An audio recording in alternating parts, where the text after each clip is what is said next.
seeking ways to tame the Colorado through the engineering skills of the Bureau of Reclamation. But with 7 states disputing how much of the river's water each could claim, construction of a dam, any dam, was only a dream. But in 1921, Secretary of Commerce Herbert Hoover joined representatives from the 7 states to seek out a solution to equal water rights. Hoover proposed to simply divide the area into a lower and upper basin and leave further negotiations to the states within those basins. This compromise paved the way for the Boulder Canyon project to be constructed. And in 1931, the structure that would one day bear Hoover's name began with an explosion. Not only of black powder and dynamite, but one of human tenacity and ingenuity. Sweet.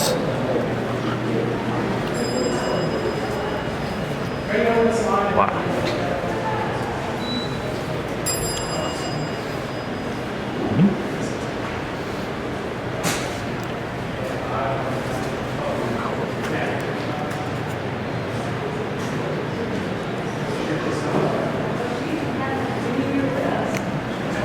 All right, folks, my name is Richard. I'll be your tour guide inside the dam itself. So we're missing 2. Is anybody missing something? Okay. All right, so I'm going to take you guys to the last 2 stops. The first 2 stops will be conducted by Scott. There's Scott over there. He's going to take you guys and the rest of the folks that came out of the theater downstairs, see the diversion tunnel, and then the power bell. Keep in mind, at that second stop, we are going to split this group up. So he'll say, everybody with the yellow wristband, see Richard. Make sure that wristband is visible. That's how I know who you guys are, okay?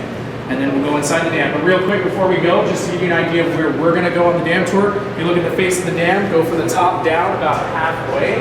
You're going to see these 4 shields or vents. You're going to see these 4 shields. Look at the upper left shield, or that upper left vent. That's where we're going to end up. Everybody got kind of an eye on where that is? Okay, so that's where we're going to be for about 30 minutes or so in those tunnels, checking out those cracks, core samples, inspection tunnels, all that. Once we're done, we'll pop out on top of the dam, and that's where I'll take you guys over to the visitor center. Because you guys haven't seen this building, right? That's what we have. Okay, perfect. So once we're done up there, I'll escort you guys over, and we can check out all the things in this building here. Any questions before we get started? Anything confusing you want to know about? All right. Well, Scott, they're all yours. Right now, we are descending 54 stories inside Black Canyon. We'll be getting down to the bottom in about 70 seconds. Along the way, if you start feeling pressure in your ears, just yawn, open your mouth up, swallow, continue chewing the gum you're not supposed to have with you. Anything like that will help relieve your pressure. You don't have to film this. This isn't synthetic. So now, when we get down here, I'm going to take you folks into one of the 4 original. That's the halfway. That doesn't feel like we're traveling 25 miles an hour down the canyon, does it? Good, because we're only supposed to be going 6. Now, when we get down here, I'm going to take you into one of the 4 original diversion tunnels. Talked about how they built the dam. Get back in the elevators, go up 1 level and see the generators. So we'll be on tour with me for about a half hour, 25, well, probably less than that. And then there's 8 right now currently. 8 of you with yellow wristbands. I'll call you over to Richard, and then you'll go on into the dam with him. So, cameras. This is where you come in. Did they tell you where the camera policy is down here since 9/11? Not yet, sir. No. Good, because we don't have a policy. So take as many photographs as you want.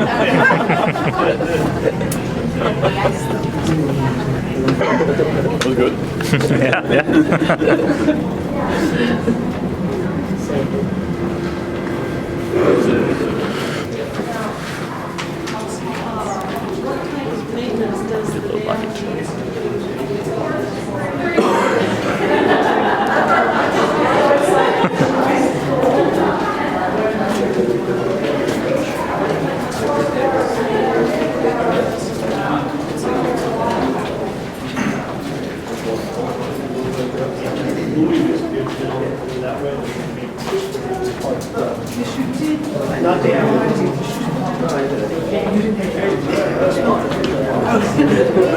yeah. Seems pretty underground.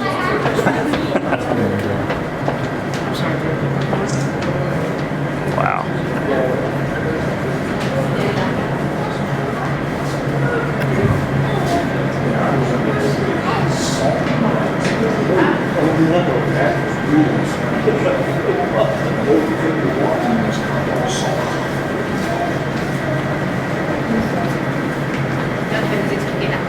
Did everyone see the movie? Yeah. Everyone saw the 10-minute movie upstairs? Yes. Okay, cool. So, first off, let's figure out where we're at. We got in the elevator up here in the visitor center.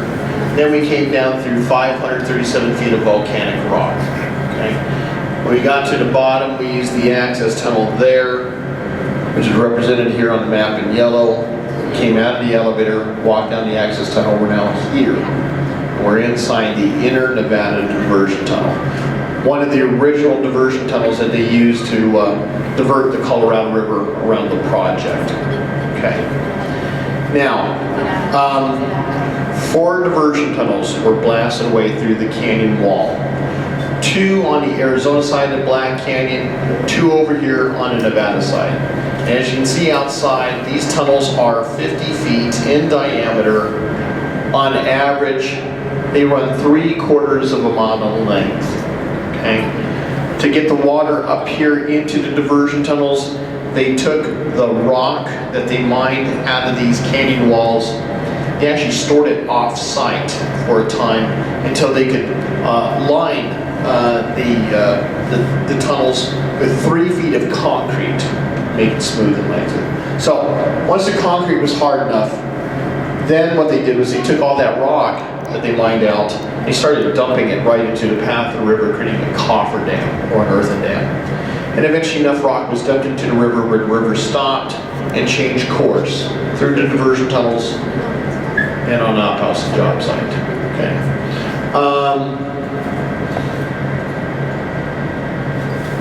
Any questions about the movie, or any questions about the dam, or building of the dam, or anything that you've dying to know about the dam before I continue on? No? Really?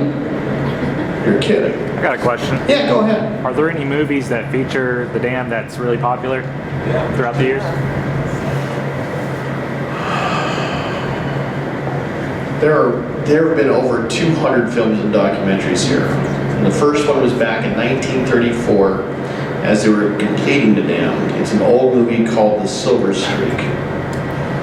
And it's not the one with Richard Pryor. Okay? This one was a fascinating tale about a railroad engineer, they needed to get an iron lung from the East Coast out to one of the workers out here at the dam. So it was kind of like B-roll footage that they shot here. It wasn't like a majors player. The last movie that they filmed out here was Transformers. So, but we've had Ocean's 11, the real Ocean's 11, not that what's that? George Clooney and the Brad Pitt and all that. The real one, and of course Superman saved Hoover Dam by flying backwards in order to change the direction of the Earth and prevent it from cracking and stuff like that. So yeah, but we've had about 200 films down here. So any other? Yeah. What did it cost to do this? Good question. Okay, so the entire cost. That is called the Boulder Canyon Project, and it consists of the dam, the power plant, the spillways outside, Boulder City, where they kept the workers, and what's called the All-American Canal further downriver down by Yuma, Arizona. The Boulder Canyon Project was to not exceed $165 million, which in today's terms is worth about $2.5 billion. So, and it came in 2 years ahead of schedule and under budget, which is more than I can say for the bridge that they built out there. So, any other questions? Okay, I've had questions before on my tour. Everyone saw the movie, so they know how the diversion tunnels were built and how the dam was built and all that good stuff. But 2 things have come up. One thing that they don't tell you in the movie is after they built the dam, how in the world did they get the lake behind it? Well, one at a time, boilerplate steel gates slammed shut in front of the diversion tunnels, stopping the flow of water through these tunnels. And then once the tunnels were dried out, they permanently sealed off the openings using 400 feet of concrete diversion tunnel plugs. So that ensures as the lake fills up behind, water is not going to come through here ever again. Except for one thing, it does. Because while we were waiting for me to come on down the stairs, you probably looked outside and noticed this large pipe. This pipe is carrying water from the lake to the generators. Now you're saying, well, how is that going to happen? Well, right behind the dam are 4 intake towers. Okay. Now, as the dam is filling up, I'm sorry, as the lake is filling up behind the dam, the water is going to start rising up behind it. And right here on the sides of the intake towers are inlets. When the water gets high enough, the water is going to start going down through these pipes that we're standing on. It comes down. It makes like a 45-degree angle elbow right over here, just downriver of the tunnel plug. So it's missing it. And then it's flowing on down laterally, like here we see here. And then from there, it's going to be sent off to the turbines. So right now, the water flowing through here is moving at a lazy 23 miles per hour. Okay. By the time the water hits the turbines and spins the turbines and the rotors, it's moving at around 48 miles per hour, or roughly 24,000 gallons of water per second. Okay. So that's how they filled up the lake. The other question that I get asked is, what time of year is the best time to come out here to take pictures of the water going over the dam? Okay. If you ever come back here to Hoover Dam and see water going over this dam, I want you to take pictures of it, and then I want you to run very far away, okay? Because water is never to go over the dam. It always goes around. Now some dams do. Grand Coulee up near Spokane, Washington has water going over it. This one doesn't. And the reason why is because of this roadway here on top of the dam. Before they opened up the bridge in 2010, this was Highway 93.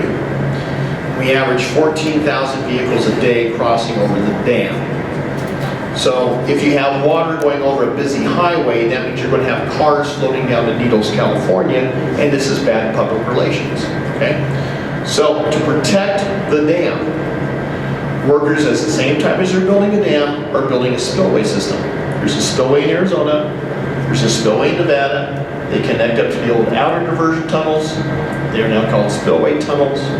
If the lake ever gets too high, water goes over the tops of the spillway gates, down a 45-degree angle pipe again, and then again another 45-degree elbow coming out just downriver of the tunnel plug.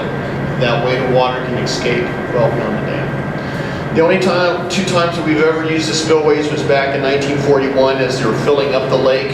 They overfilled it so that they could test the spillways to see if they worked. And they did, and that was good, because back in the summer of '83, the lake hit within 7 feet of going over the top of the dam. Now the amount of water going over the Nevada spillway and the Arizona spillways combined was equal to the same amount of water flowing over Niagara Falls per minute for over 60 days. Okay, so that's how that works. Okay. Now, why there's generators in this dam? Let's go on upstairs and see the generators, and I'll explain why there's generators. Yeah, sure, go ahead. That square building here, what's that? That is the valve house. Say, for example, the spillways cannot handle the flow of water. We can bypass the generators and expel that water on out through these valves. We don't want to do that because that would end up flooding all that farmland downriver. As it was back in '83, as much as we held it back, we still flooded downriver about 2 feet. So you use those in '83, they kicked in? No, the spillways. No. The spillways were handled. Okay. Spillways, each spillway is able to handle the amount of water flowing over Niagara Falls, or two of them together, twice the amount. Yeah. This one was we only used them at halfway. So, yeah. Question. Yeah. The outside, we can see that the rock is white for a long distance. Yeah, that's the reason why is because that is that's showing the height. Yeah, the top of the lake at capacity.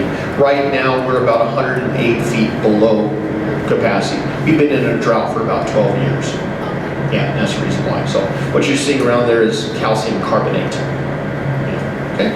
Yeah, one last question, we need to go, I gotta Well, on go. the way down, we saw a lot of like metal rods in the snow. Those are rock bolts that are held, what they're, in fact, let's go in and I can show you guys as we're walking by. I see Jack over here impatiently waiting for me to come through, so. Yeah, for just a second.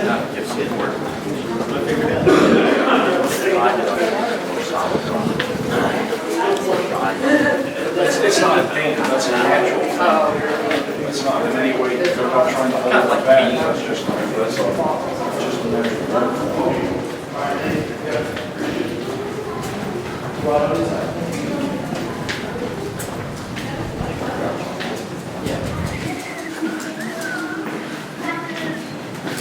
A lot of good questions, a lot of information, short amount of time. Any other questions I can answer for you? How long did it take? I'm sorry, we're already here. What was your question? How long did it take to vote? Because I didn't get to watch the video. Took 4 years. Demande combien de temps ça a fait pour faire depuis la fête.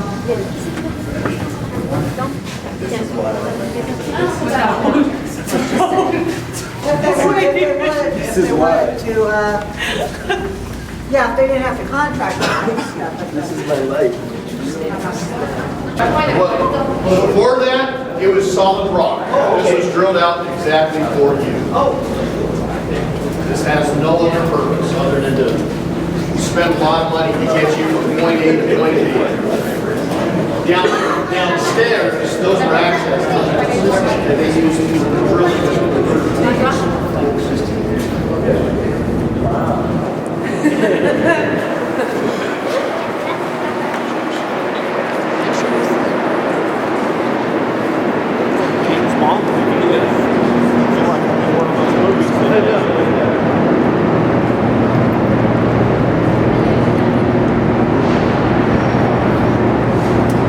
All right. So here in the Nevada power plant, we do not have a map to show you where we're located. So you're going to have to imagine that you're standing out on top of the dam and you're looking down onto the river. And when you do, you're going to see a horseshoe-shaped building at the toe of the dam. We are standing in the Nevada side of that horseshoe. Now, cross river, over on the Arizona side, is another power plant wing, looks exactly like this one. The only difference between the two wings, here on the Nevada side, we have 8 red commercial generators. The Arizona side has 9.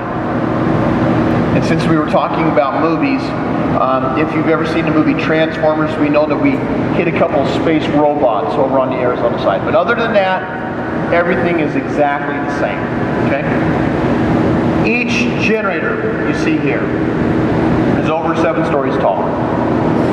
Each generator is capable of producing 130 megawatts of electricity, which is roughly enough power for a small city of about 65,000 homes. If all 17 generators are up and running, that's enough electricity for approximately 1.3 million households. And if you want to know whether a generator is running, you have to look at the top of the generator and see if the light is on. And in this case, we've only got Nevada 8 and Nevada 6 running right now. Okay, so why aren't all the generators running? Because the dam was built for agriculture and not for producing electricity, okay? We go back to the question, how much did it cost? $165 million. California could not come up with the money needed to build a dam for its agricultural industry. So Congress authorized the releasing of treasury funds to build the dam in its important works. But with the agreement that the power companies in Southern California would sell electricity out of these generators in order to repay the loan back to the Treasury Department with interest. They agreed, and the final payment was made back on May 31st of 1987. So since June 1st of 87, all the electricity sold out of Hoover Dam has been sold at cost. Now, because we are a government entity, we're not allowed to make a profit. We cannot compete with private industry. But the unique thing about the dam is that we're completely self-funded just from selling electricity out of these generators, which means that we have never been a burden to the U.S. taxpayers. Okay. So, again, why aren't the generators running? If we were to run the generators 24/7, we would end up flooding all of that farmland, like I was telling you about when the flood in '83 happened, okay? We would, a couple things would happen. We would be making a lot of electricity. We would eventually end up having a big mud puddle behind the dam, and we would have flooded out all of that farmland that we were built to protect. So it would negate the whole reason for building the dam in the first place. When the water districts down in California send us their water orders, it takes about 6 days from the time that we release water till it gets down to the farmlands, okay? And what we do is how we regulate it is through the generators. Doesn't matter how it gets there or when it gets there, it just has to get there within 6 days. So what we do is we wait for a time that is the demand for water and electricity is at its highest. Okay? So, for example, right now in the winter, there's not a lot of need for water. So that's why we've only got 2 generators running. There's also not a need for electricity because it's really not all that cold and we don't have a lot of heaters going. Now, you come back here in July when it's 137 degrees here or 60 centigrade, you'll see all 17 generators running because there's a need for water and for electricity to power all those air conditioners. Okay? Now, one other thing, there's another generator in this room. There's a small rust-colored piece of machinery. Looks like it's halfway embedded in the ground down there. And that is called a Pelton water bill generator. That is actually the very, and upstairs is the visitor center, parking garage, gift shop, snack bar, and the elevators we're about to get on. Now, before we get on those elevators, we still have 8 people with yellow wristbands. Could you raise your hands for me? Okay. You'll go right over there to the corner. Richard is waiting for you. You're going to go on with him. The rest of us without yellow wristbands.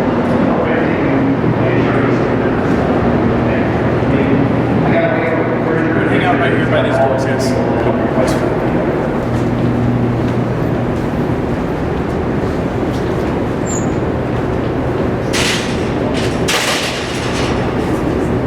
So you guys have any questions on what you've seen on Scott's portion? Anything confusing you want to know about before we go any further? Pretty simple. All right. So what I'm going to do is I'm going to take you guys inside the dam itself. This is the entrance right here. We have a similar one around the corner. That's the Arizona side. So of course this is the Nevada side here. The state line is split. You can see the aluminum door on the left-hand side there. See against the left-hand side of the wall. That would be the state line right there. But since we're federal, it doesn't matter where we are in every state.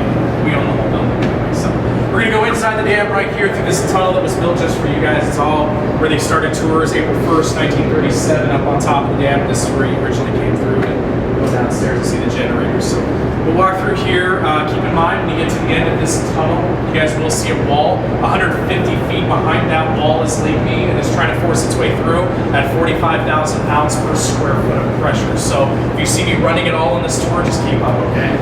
All right, you guys go first. Just in case something weird happens. Someone's got to survive. That's true. Right behind you. Yeah. And all this stuff is original in here. The light fixtures here, that's all original aluminum. The floors, all the marble terrazzo was just for you guys. The tile. This is federal.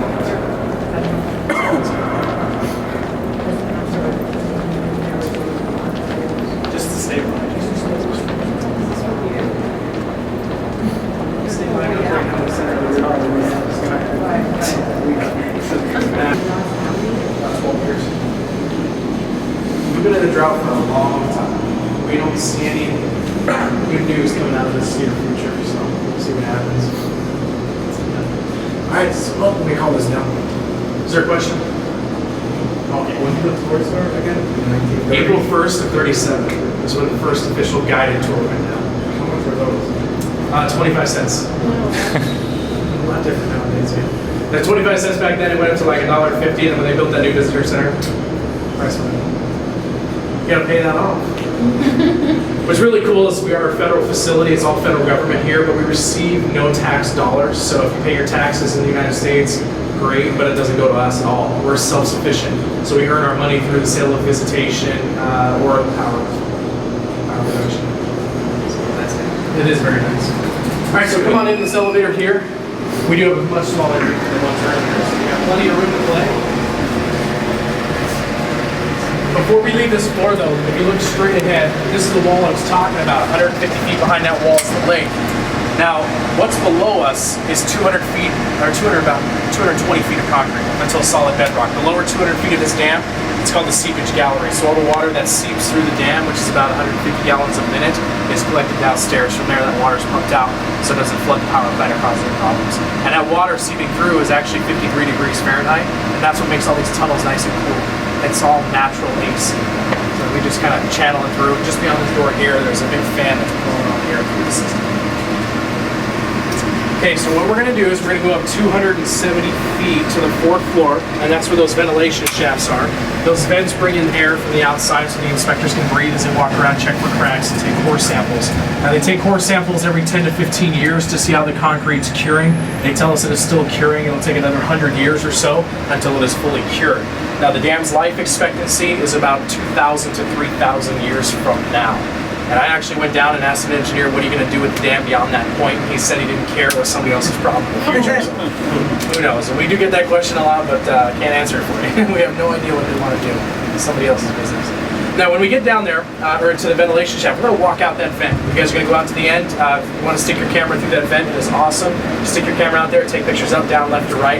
And let me pull it up here real quick on my camera, and I'll show you exactly what I'm talking about. Let's do our work.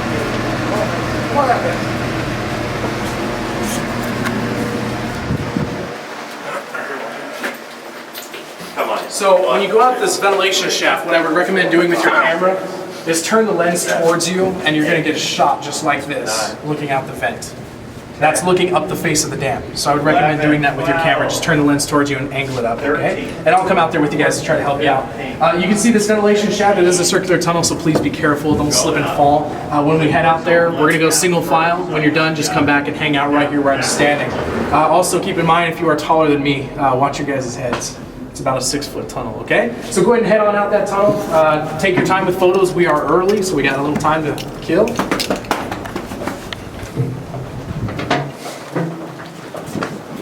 As you're walking through the tunnel, look on the walls as you wander through. You'll see it looks like wood is still on the walls. These tunnels were pre-formed with cedar wood, and that's why it looks like it's still there. They just imprinted on the concrete itself. Don't forget to look down. Oh my. Oh, it's only a few feet.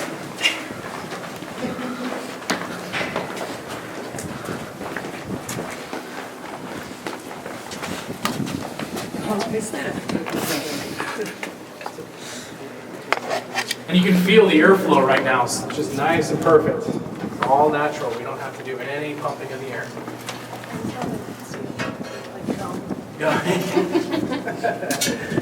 Well, for the visitor.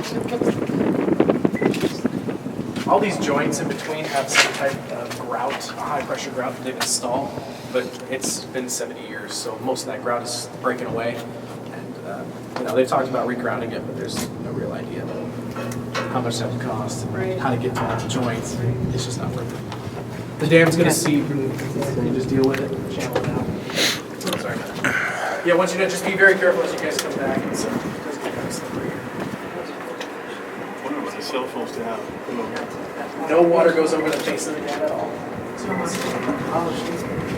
Yeah, this dam isn't designed. Okay.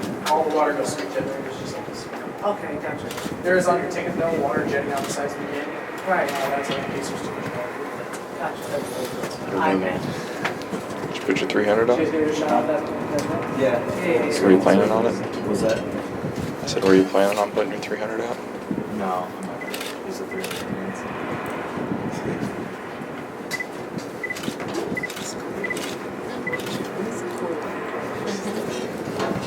What's the width of the down? Okay, At this level, it's 146 feet or so from the tip to the very back. Excuse me. You see that wall there? You got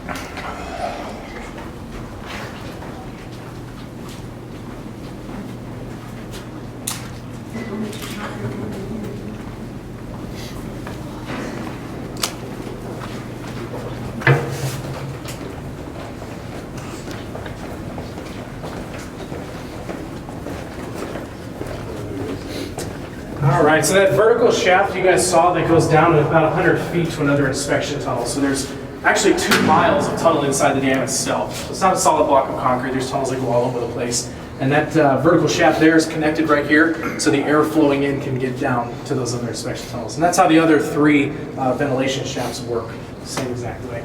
So just think of the dam as a giant Swiss cheese. It's not a solid block of concrete. There's holes all over it. You just only seen a very, very small fraction of what's actually in the dam itself. Now, when you guys walk through, did you guys notice any cracks on the walls? There's cracks there, and plenty of them, and they actually mark them with crayons. Well, kind of like crayons, but you know, all that fun stuff. And when we go down here, I'm actually going to show you those cracks a little better in more detail, so you guys will actually see how they mark them and date them, and then measure those cracks themselves. But any questions on what you've seen so far? Anything confusing you want to know about? Has there been a major earthquake since this built? Yeah, we actually in the state of Nevada get an earthquake every other day, typically. California gets about 2 earthquakes per day, and they're our next door neighbor, so it kind of shakes this way. But they're not that big. To be honest with you, they're very small, in the 1s to 2s, so you really won't feel it. The biggest earthquake seen on this site was a 5.2 back in the 50s and didn't do any damage. We had a 3.8, what was it, probably 6 months ago? Somewhere around there. And the year before that, a 4.0. So every year or so, we usually get a 4 here and there. This dam, they actually say, should withstand up to 8.6. Should, but we haven't tested that. We'll see how that goes. Yeah, I don't want to be in here when that happens at all. All right, so what we're going to do, guys, is we're going to head down this tunnel here, and I'll point out some of those cracks for you. It's very easy to see. You guys are going to see the crayon mark up to the side of that crack and that date of when they recorded on most of the cracks. I have one in the front. Did you see one over there? Yeah, very simple. You'll usually see like the measurement. A lot of these cracks down here are 1/10 of an inch in width, and they haven't changed ever since they found them. So come on. Somebody just signed in their name. Oh yeah, we get a lot of graffiti in here too, so that's a big issue. All right, so right here, this one doesn't have a date on it, but it does have the marking, so you can see the mark going down and then the crack just off to the side of it. Now the plus 50s here, what it is you have a form section. So you can see here's a form, a joint. 0 plus 50 is the end of this form. So the 0 plus 50 means every 10 feet on a form. So right here is the end, and then if you come up here, there's 10 feet. So you can see this is 0 plus 10, so this is the start of another form. So in case inspectors have to come in and do the inspections on these forms, they can go to the Nevada elevator, second form over at 0 plus 10, for example. That's how they find themselves. All right, let's see if we can find another one for you here. Okay, here's a good one. So you got the crayon mark, the crack is up the side. There's your measurement, and there's your date, June 15th of 1942. 0 plus 30 again. Here's a crack. There's one, there's one, there's one. Move quickly. Keep away from those things. We've got another crack here. Here's one from 1940, same measurement. Here's 38. Here's a 43 and a 34. This is the youngest one we can find for you guys. November 18th of 1934, before the dam was finished. Because it was finished in May 29th of 35. 1941, hieroglyphics, alien symbols. Just checking to make sure you're still awake. All right, go ahead and slide over to the left-hand side and hang out right here for me. Perfect. All right, so now that you guys have seen small cracks, any idea what this could be? A big crack. A big crack, yeah, exactly. So from those earthquakes we were talking about earlier, this is what happens. So the concrete actually separates a little bit. Don't worry, the engineers figured out how to fix the problem. They actually bolted this together so it can hold for a little longer. You guys don't believe me, do you? Okay. I was just kidding, it's not really a crack. I saw this guy crying. You were crying a little bit. Now this is actually two different form sections pushed together, so it's just an expansion joint. So think of this dam and all these forms, they're held together like Legos. So if you take your fist and you put them together, that's the keystone. That's how the dam is held together. It's that simple. And that's what you have here. The bar and these pins are just those measuring tools for the engineers to see how the dam moves. And we've seen the dam move up to 1.25 inches in or out. It's actually moving in and out, and that's normal due to the lake pressure. The more pressure put on the dam, the farther it pushes out and the less it actually squeezes in. Now these forms right here are not connected by rebar. There is no reinforcing steel in this concrete. Any ideas why they would not put it in there? Think simple. What's on the other side? Water. Rust. Rust, right, yeah, that's one of the biggest reasons you have the rusting factor. And also compressive strength. You guys familiar with compressive tensile, excuse me. Tensile strength is just like a skyscraper. It's got to twist and bend and do all those kind of nice little maneuvers. This dam is an arch gravity, so really all it's doing is compressive. So it's expanding and contracting, that's all it does. It doesn't twist or bend, so you really don't need it. And that's why there's no rebar in here for those two big reasons. If there was rebar in here, this rebar would rust out the concrete, it would weaken the structure, and this dam wouldn't last that 2,000 to 3,000 years. It would probably only last a few hundred years. And I'll give you a good example of that. Three Gorges Dam in China. You guys heard of that one? It's the biggest dam in the world right now. It's like 1.5 miles long. If you look at that dam, it's a straight access dam. It goes right across. That has tons of rebar in it. That dam should not last a few hundred years or so because that rebar will rust out over time and it'll actually break down the concrete. So we'll see what happens there. Hopefully this dam outlasts that one. You never know. So any questions on the form sections? Anything confusing on that stuff? Pretty simple? Most part? Okay, cool. So the next place I'll take you then is to our stairwell that leads from the top of the dam to the very bottom. But before we get there, there's a nice little box up here sitting in the corner. It says, please don't kick. Take the advice, that is a Richter scale box by the United States Geological Survey. If you kick that box, you'll evacuate the dam, you'll scare Vegas, and they'll fire me. If they fire me, I'm gonna go home with you. Just remember that, okay? All right, this way, guys. You'll see more cracks as we walk through in certain places. Ben was here in 06 back there. Here's our spearmint gum test with a big red test. We gotta check that gum, make sure it works. All right, here's that box. Don't touch it. It's tempting, I know. If anybody's from Hawaii, feel free, kick it, because I need to go back. Another vacation. Come on in, just fill this area, you're good. Anywhere's fine. All right, so behind this wall right here, about 16 feet is our canyon. 25 feet behind this wall is Lake Mead. So we're kind of in a pressure point right here. You might feel some vibration. It's perfectly normal. That's the dam pushing against the canyon wall. Now here's that stairwell that leads from the top of the dam to the very bottom. This stairwell sits at 724 feet long and sits at about a 60-degree angle. Now OSHA, the Occupational Safety Health Administration, says that a 65-degree angle is a ladder. So this is not far from it. And when you guys look at this stairwell, the original part of this stairwell is from here all the way to the top. We have not altered it at all. So you guys are going to see the original stuff here. The lower part unfortunately got rusted out, and we do have inspectors that use this stairwell every 6 years or so, so they have to go down and use it. We replaced it, and it has some OSHA standards to it. Instead of landings like you see here, they have gates every 30 feet to keep you from falling. And I'll give you an example of that too. OSHA, every 10 to 12 feet, you have to have one of these landings. This whole stairwell, they only built 2 of them. One right here and one at the very bottom. So if you trip and fall, you go all the way down. So that's why OSHA, after that, required us to put some of these landings in. All right, so come on in, take your photos. My recommendation on your camera, take off your flash, turn it off, because you'll just get nothing in here but black picture. And once you guys are done taking your photos, just hang out by the Richter scale, and I'd like to welcome you to our stairway to heaven or hell. Come on in and take a look. You'll know what I'm talking about here. And take your time, take your photos, don't rush anything. We still have a lot of time. If you listen down to the bottom, you're going to hear that water I was talking about seeping through. You can hear it rushing downstairs.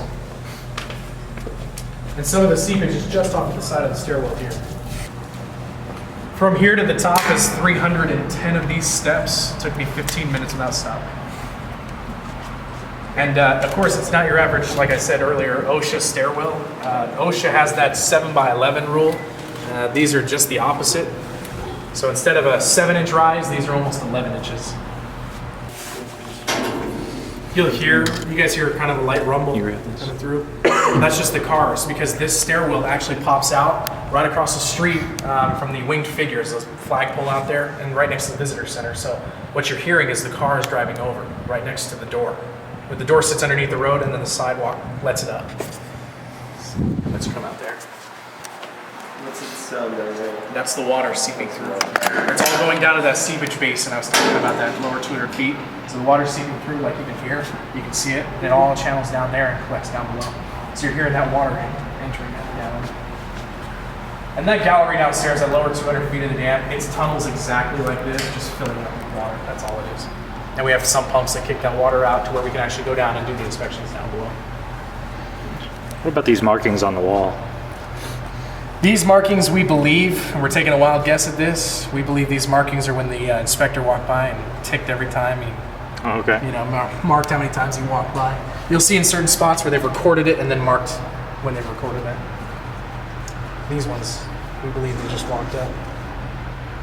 Because it's got the measurements from here to the top of the dam and how far we are from the rock. You can see 16.5 feet to rock. Okay. What's an abutment drain? The abutment drains are right here. So this is where the water's coming from the canyon wall. Okay. So, okay, when they built the dam, for example, up against the canyon wall, you don't want water to seep around the edges of the dam. If the water seeps around the edges of the dam, it can erode away the rock or the canyon wall and then weaken the structure because the water will find that path. So what they did is you'll see the drains here. There's these little drain holes all the way up to the top. And those drain holes, they built those drains up against the canyon wall right at that joint. So if water tried to seep around, it would actually find the path of least resistance and it would get this hole right here. And it would end up in here. And then you can hear the water flowing down there. That's that water coming through those walls. What's really cool too is right here on the side, you'll see D117, D118, D119. Those are each form section going all the way to the top. And the 5-foot form sections you can see very, very clear right there. We got them all marked. So remember, if the inspectors have to come by, go to D118. We got to check that crack. We got it identified right here. And all the tunnels have all those identifications to them. And it's another really cool thing too. You'll see remember I was talking about how they form these tunnels with wood? You'll see it goes from wood to steel. So just kind of like sheet metal. They basically preformed it. You'll see where it looks like there's rivets inside the area. And they had to form these tunnels. It was easier to bend the metal than the wood itself. How long did it take to dry out? They poured the forms, and once those forms were done being poured, it took 28 days for the full curing process, but 7 to 11 days to run cooling water through it, and then they could continue on. So 28 days is where you get your full strength, and then after that, it just has its life expectancy. Its lifespan, whatever it has on it. Any questions on this stuff? About the stairwell? Anything confusing? Want to know about? Pretty sweet, yeah. It's pretty bad, actually. Not that I know of. I haven't heard of anybody falling on the stairwell. A couple of us guides actually walked this stairwell, and it's pretty brutal. Going up is hard. Going down is crazy because you're such a steep angle. If you ever go on a ladder, try to go down straight instead of walking backwards on it. It's ridiculous. It feels like you're being pulled down. And we like to nickname it the Stairway to Hell for that reason. You're going all the way down. How often, or does anybody go down to the very bottom? Supposedly every 6 years, inspectors go down there. Okay. They usually don't give us those schedules, though. 9/11's kind of restricted all these ideas on when they do this stuff. I do know, or do understand at least, that every 10 to 15 years they're doing core samples on most of the dams in the United States. There's a new program that they've started, well, not quite new. I mean, it's been going on for years and years, but they want to make sure they check the infrastructure of the dams to make sure that they're not at catastrophic failure. Because there was a study that came out that said about 80% of our dams in the United States are at high risk of collapsing if we don't properly maintain them. So that's kind of why they do those core samples. In the Bureau, we stay up on that stuff so we know what to do. Cool. Like, for a good example, actually, Glen Canyon Dam upstream. Have you guys heard of that dam? Glen Canyon is inside of Utah, just above the Grand Canyon itself. That dam is exactly like this dam. The only difference is it has a little more concrete, a little longer. That dam is built in Sandstone Canyon. And sandstone is a sponge for water. So what's going on up there is they say the Sandstone Canyon is soaking up so much water, it's actually seeping way too much. And they believe in the future, 20, 40, 50 years from now, who knows, that the pressure of the lake, if it gets too full, will actually break away those sandstone walls. So they believe that could breach. So they're telling us that they're going to try to keep that dam or that reservoir in like 75% capacity. They don't want to go over that because they're nervous that it'll, give way on the outskirts. We've had a dam do that when we filled it up in Idaho, and that didn't do so hot for us. Filled the dam up. It was an earth and rock dam, but when it filled up, it breached, and the whole thing just came down. Wow. Yeah, there's videos of it you can check out online. It's pretty cool.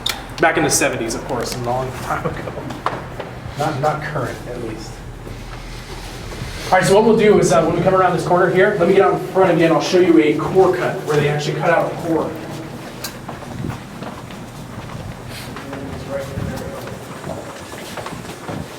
So you'll see this little circular cutout in the floor. And that's where they took out a core sample. So they take the core samples out, they'll take them up to our Denver office. Denver is our main headquarters for the Bureau. We have a huge warehouse up there of testing facilities.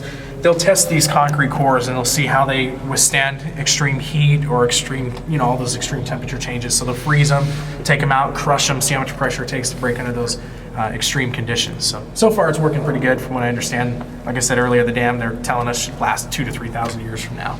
So there's no big concerns. How we backfill this is pretty simple. Quick creep from Home Depot. No, I'm just kidding. I'm not too sure exactly what they do, but I wouldn't doubt it, that's for sure. So that's a little core cutout right there. All right, so we're gonna go up 257 feet to the top. I'll show you guys that room that they decorated for you, and then we'll take a test. If you don't pass, you work here. It's 53 cents an hour, and they're gonna give us a raise. So it's nice. Any questions on what you guys have seen before we take that test? Anything confusing you want to know about? I have a question about the cement. So is there anything different about the formulation of the cement that they use for the dam versus like what we use on highways and such? The only real difference that I understand is the aggregate. The aggregate they use is 9 inches in diameter, an average of 9 inches. Okay. So today we don't use 9-inch aggregate, especially for a highway. Highway we're using small pebbles. Okay. And you'll see some of that on top of the dam. Certain areas, certain concrete that they poured, it's a lot smaller. Okay. But for the most basic part of the structure, you're talking huge stuff. Especially like that bridge up there, you don't want to pour a 9-inch aggregate on a bridge. Yeah. That's under high pressure. You want smaller aggregate to work with. All right, so you can see here's the outside world back in the old days. You used to buy your ticket around the corner, got in line, came through these doors, met your guide, and that's where you went downstairs on tour. So if you look around, you'll see the green marble. It comes from the state of Vermont. Downstairs, the black and white marble from the state of California. Remember, they built this during the Great Depression. So they wanted to make sure everybody had a job. So all the 48 states at the time were charged with supplying men or material to get this project built so they could keep people employed during that time period. Now, if you look up, you'll see aluminum. Bechtel Kaiser installed this aluminum for 2 reasons. Here's your test. What 2 reasons did they install it for? Any idea? Why would aluminum be in here and all throughout the dam downstairs?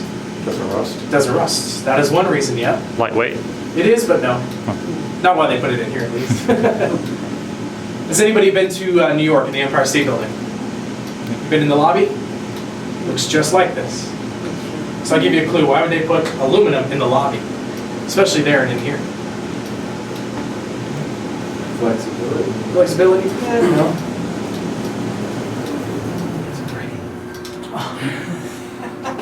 What is it? Pretty? That's right, yeah, it's pretty. It's part of the Art Deco style. You passed the test, thank her.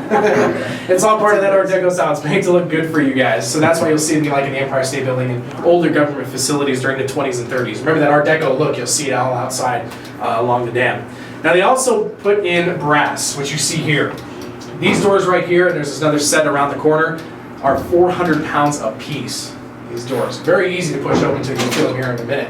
Those are about 350 pounds, and this elevator door is supposedly the heaviest elevator door in the world. It's 800 pounds of solid belt brass with a copper wash on it. You can see every night that we clean it, we are starting to wear it down to its base. And yes, we polish it every single night. Not me in particular, but somebody else does. This room, the other one, and just a little brass for our visitor center. It actually takes them about 8 hours to polish all this stuff. So when you guys leave this room, we ask you to please just smear those fingerprints on the doors. Give some job security.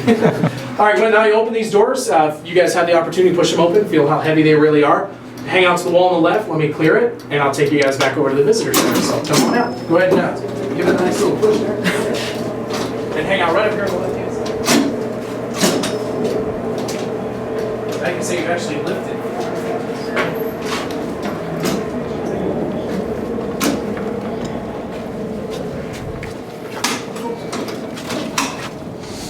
you want it where it's closed so it's not so... Yeah, Like there's a larger problem if you fall in it. and if you actually look over here, you'll see the ventilation shaft where we just came from. That's the upper one. From the stairs, if you look at the stairs on the power plant, there's one on the right. Follow it up, you'll see those two shafts or two vents. That's the first one.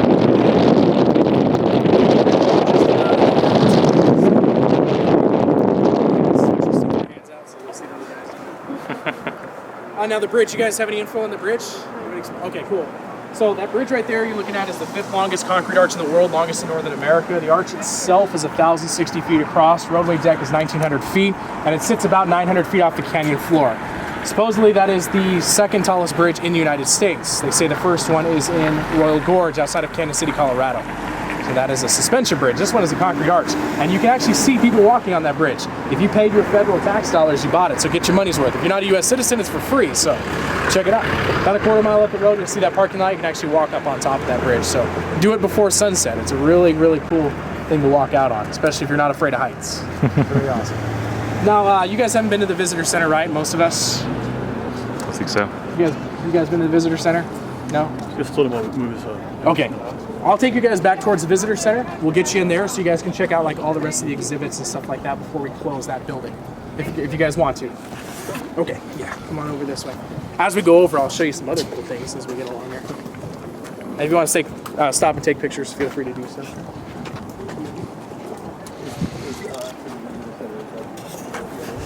Yeah, actually, this is it right here.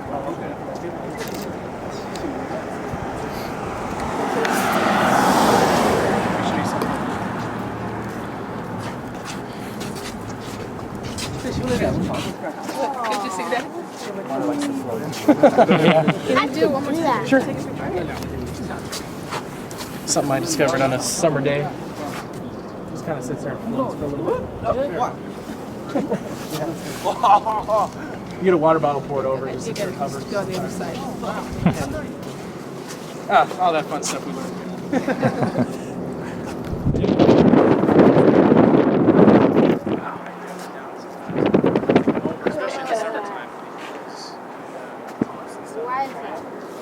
Why is that? He said the updraft of the air.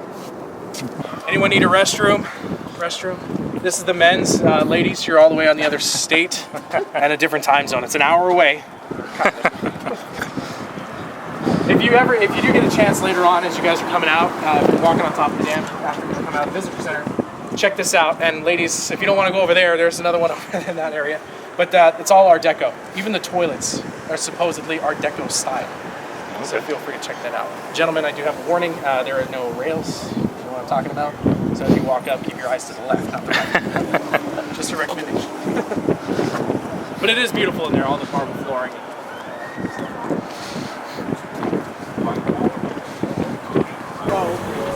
Right here is where the stairwell comes out. And if you look over the side, you'll see that vent. And then if you look straight down, kind of have an idea of why. That's where the stairwell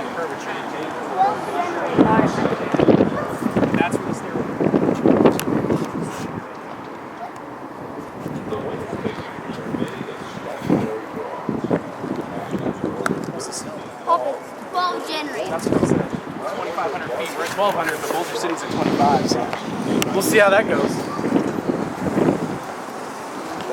There is a presentation of the flagpole too, so as you come out, I usually just encourage you guys to come out of the business center, go right to that one, that concrete building, and then see this runs on the right. But this is a presentation on the whole star chart. If you look at the floor when you walk by, there's brass disc, or steel, stainless steel disc or aluminum disc. Actually in the floor, and it represents the stars the night they dedicated Hoover Dam, September 30th, 1935, at 8:31 p.m. or something like that. And it actually maps out the whole system. So Oscar J.W. Hansen, who made that star chart, believes that if in the future we all disappear and some other people come here from a different world, they can read the star chart and know exactly what happened here on that date. That's the whole idea behind that star chart. And you'll see it's got a celestial wash, like basically showing you the time chart from when Christ was born until several thousand years into the future, and the new North Star, all that fun stuff. And the bronze statues, the largest bronze statues made in America, 30 feet high, and you'll see the toes are nicely polished. Who polishes those toes? Not us, you guys do.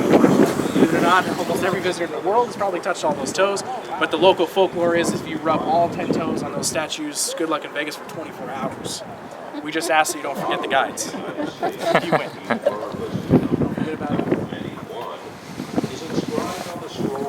My recommendation, rub the toes, don't eat, don't touch your mouth. Pull the slot machine and then walk. The olive branch. On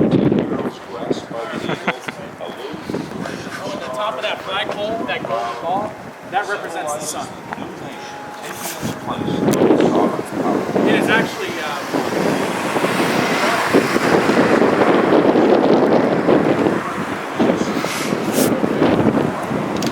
you guys know why the towers lean? Okay, those are called cantilever towers. It's like one of the few places in the world that actually lean towers out to actually bring water or power out of the canyons. This canyon has so much iron ore that if these cables, which carry 230,000 volts, they come within 40 feet, they'll arc. So the power will actually jump from the lines to the canyon walls. That's why they have to lean. And those are original towers. They haven't been altered in any way. Did they find that out the hard way, or did they know beforehand? Oh, they actually knew that. Okay. That's how they originally developed it, or designed it. What's really crazy is this one is the only one that's really been moved. We haven't changed anything to it, but that one was moved for the visitor center. When they were building the visitor center, they had to move it like 20 feet just to make sure, because it was in the way a little bit, but they also had to keep the cables away from the visitor center. That was another issue. That's good. Those are anchor bolts. Yeah, so just imagine the face rock is coming off. Actually, I'll show you a good example. That rock way up there, see the cables hanging off of it? So just imagine that rock, they put anchor bolts into it. They the back, they anchor it. And we're doing the same thing here, just anchoring all this rock so it doesn't fall off. Now, just two things before I let you guys go in the visitor center and I let you free. Right here, you'll see a grave. This is the only body buried on site. That is their mascot. It was a black Labrador, supposedly a stray. The workers brought out here, and every shift, there was 3 shifts, they would actually feed him and have his own little lunch pail. So the workers did that for him. And I think, if I'm right, in 1943, when they were doing some of the generator work and stuff like that, he stayed behind, but he got run over by a dump truck. And he was sleeping under the tire. The driver didn't see him. So later that shift, they did bury him right there on site, and we have not heard about the driver since. Actually, I don't know. We don't know that. Here's like a little tidbit. Now, another cool thing here is the palm trees. A lot of people go, why in the heck do you put palm trees in the canyon and right here? What is the significance of it? We actually did not install these when they built the new visitor center here. It was actually installed by the director for Vegas Vacation. Have you guys seen that National Lampoons? Oh, yeah. If you haven't seen it, check it out. Vegas Vacation with Chevy Chase. That film director wanted something better than just a plain canyon wall, so they installed these palm trees here, and that was all his investment. What is this structure up there, the cables putting over it? Okay, that's the oldest gateway crane in the world. They had 10 of them that built this project, so that was a stationary one. All the rest of them would roll on tracks. You can see the concrete structure up here. That came out as wood planks all the way up to this canyon part. And it would just roll up and down, dropping parts in and out of the canyon. So that's what built the dam, from in and out of the canyon. And that's the last one they left for us, which can still lift 150 tons. Yeah, we still use it. We used it last week, as a matter of fact. We still use all those parts. 6 3.5-inch diameter cables, stretches all the way across the canyon.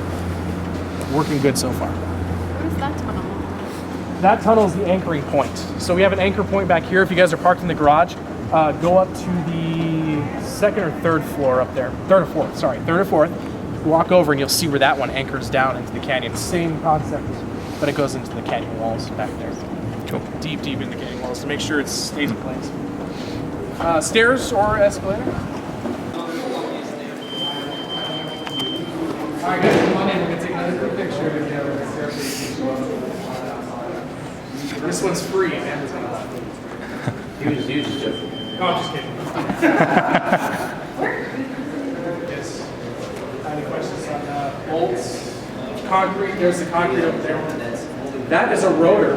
What you're seeing there is them actually building the rotor itself. So that's the frame for the rotor, and on the outside of that frame we're going to add that. And that'll be great to interesting. Yeah, if you're interested in the concrete and how they did all that stuff, this actually shows the pressures and how long it took. Different mixtures. Yeah, here's your water content. Just kind of give you an idea.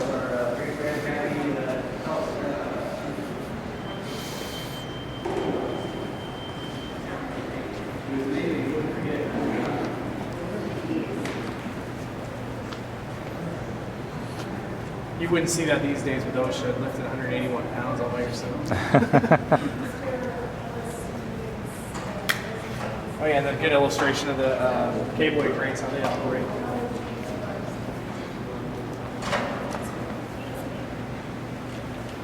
Pretty sure that's a team lift. What's that? I'm pretty sure that's a team lift. Oh yeah. I've actually seen them downstairs. They put them on these pallets and they just pick a fork and then the little cranes pick them up. I don't always lift coupling bolts, but when I do. Any questions before I let you guys go? Anything confusing you want to know about? All right, guys. Well, thanks for coming out. Yeah, and have a great day. Enjoy your stay. If you haven't walked on the bridge, they close that at 4:30ish. If you want to go up there and check that out, it's a really good view up there. So just remember that. All right. Have a good time, guys. All right. Thank you very much. Yep.